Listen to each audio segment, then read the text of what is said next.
Pak Menak tadi mungkin ada Baik, Assalamualaikum warahmatullahi wabarakatuh.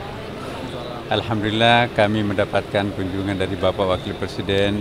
Tadinya di kantor kami di Kementerian Agama ya, mendiskusikan beberapa program unggulan dan quick win Kementerian Agama. Ya, kita diskusikan tentang berbagai macam target-target yang kita akan targetkan dalam waktu singkat di Kementerian Agama. Kemudian kita nyebrang ke sini di Masjid Istiqlal ya, karena Presiden minta saya masih tetap menjadi imam besar ya, dengan agenda-agenda juga ada agenda internasionalnya ya, terutama juga nanti menindaklanjuti deklarasi Istiqlal bersama dengan Paus. Ternyata ini mendapatkan tanggapan besar dari luar negeri ya. Jadi dunia luar itu juga akan menindaklanjuti terutama masalah agama dan penyelamatan lingkungan hidup ya. Jadi apa yang kita lakukan rintis kemarin itu mendapatkan perhatian dunia sekarang ini. Jadi Istiqlal menjadi isu internasional dengan deklarasinya itu bagaimana menggunakan bahasa agama untuk melestarikan dan menyelamatkan alam ini. Nah, Pak Wapres tadi kita ajak jalan-jalan di Istiqlal ya. Kan di Istiqlal ini kan juga ada ruangan VVIP, ada ruangan Presiden, ada ruangan Wapres ya. Dan di dalam Istiqlal ini juga banyak sekali fasilitas yang ada di dalamnya yang mungkin tidak ada di masjid lain, misalnya gym center ya. Gym center itu pusat olahraga kebugaran. Nah, kemudian juga di sini ada pendidikan kader ulama yang sekarang ini juga sedang lagi viral karena kita mempersiapkan pendidikan kader ulama, termasuk pendidikan kader ulama perempuan satu-satunya di dunia ini dan belum ada di tempat lain. Dan ini menjadi tren bahwa pendidikan Istiqlal ini 6 bulan di Amerika, 6 bulan di Al-Azhar Mesir.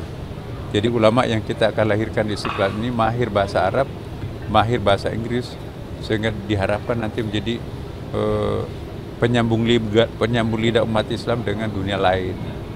Nah, di Istiqlal ini kan juga kita mendapatkan berbagai macam penghargaan internasional, termasuk the Green Building. Baru tahun ini rumah ibadah mendapatkan sertifikat ACE dari Bank Dunia ya, Washington. Jadi Istiqlal ini dianggap paling hijau, paling efisien, paling efektif. Karena 38% energi yang kita gunakan di sini menggunakan solar system. 75 juta liter air dipakai berwudu setiap bulan, itu nggak ada jatuh ke selokan. Semuanya ditampung dalam satu bak besar, langsung bisa diminum karena recycle. Kemudian juga kita di sini juga banyak perpustakaan internasionalnya, jadi kita ada online langsung dengan perpustakaan terbesar di luar negeri termasuk Amerika ya. Jadi jurnal-jurnal yang baru terbit itu bisa langsung dibuka di Amerika, langsung bisa dibuka di Istiqlal. Dan ada banyak program-program internasional. Jadi kolaborasi Kementerian Agama dan Istiqlal ini kita berobsesi, insya Allah nanti peradaban dunia Islam itu akan makin tersiap.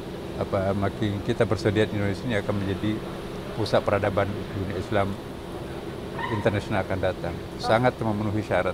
Prof, mungkin tadi saat bertemu dengan Mas Gibran mungkin ada arahan dari Mas Gibran terkait dengan keagamaan nanti ke depannya ataupun toleransi Indonesia gitu.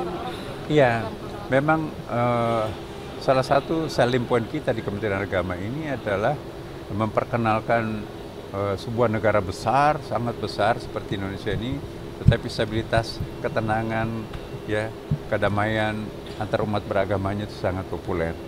Saya kira sulit dicari bandingannya bahwa Indonesia yang sedemikian plural, tapi juga sedemikian damai, tenang, sejuk, ya kan.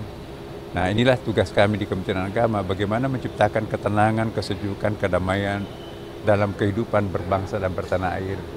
Karena tidak ada artinya apapun prestasi itu kalau kita nggak damai, kalau tidak tenang kan.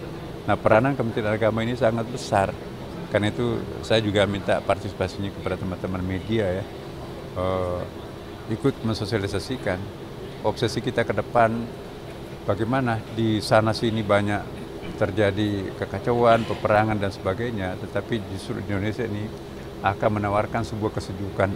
Bagaimana Indonesia menjadi oase spiritual, tempat yang sejuk untuk menciptakan suatu kohesi sosial yang bisa menjadi contoh di negara lain, gitu ya. Saya kira ada arahan khusus tidak? Kurang lebih 20 menit tadi pertemuan dengan Mas Gibran, arahan Ada khusus yang apa disampaikan oleh Mas Gibran? Iya, kita biasa karena memang kita sudah selesai melakukan pertemuan dengan arahan dari Bapak Kepala Negara ya Pak Prabowo.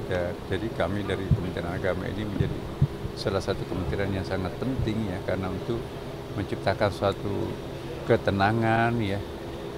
Tidak ada pembangunan yang bisa berjalan produktif ya tanpa didukung oleh sebuah ketenangan dan kedamaian. Maka itu tugas kami untuk memelihara ketenangan kedamaian dalam kehidupan berbangsa dan bertanah air. Saya kira itu yang soal program Quick Win ini, Prof, apakah ada arahan juga tadi saat pertemuan dari Pak Mas Gibran masalah program makan bergizi ini coba diuji coba di tingkat madrasah, ibtidaiyah, sanawiyah dan aliyah, apakah ada arahan itu juga? Iya, arahannya kan sudah kemarin dilakukan di tempat pengarahan presiden ya. Jadi kami tidak ulangi lagi apa yang sudah jelas.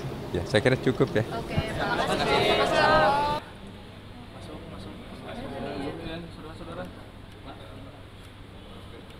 Mas Wapres,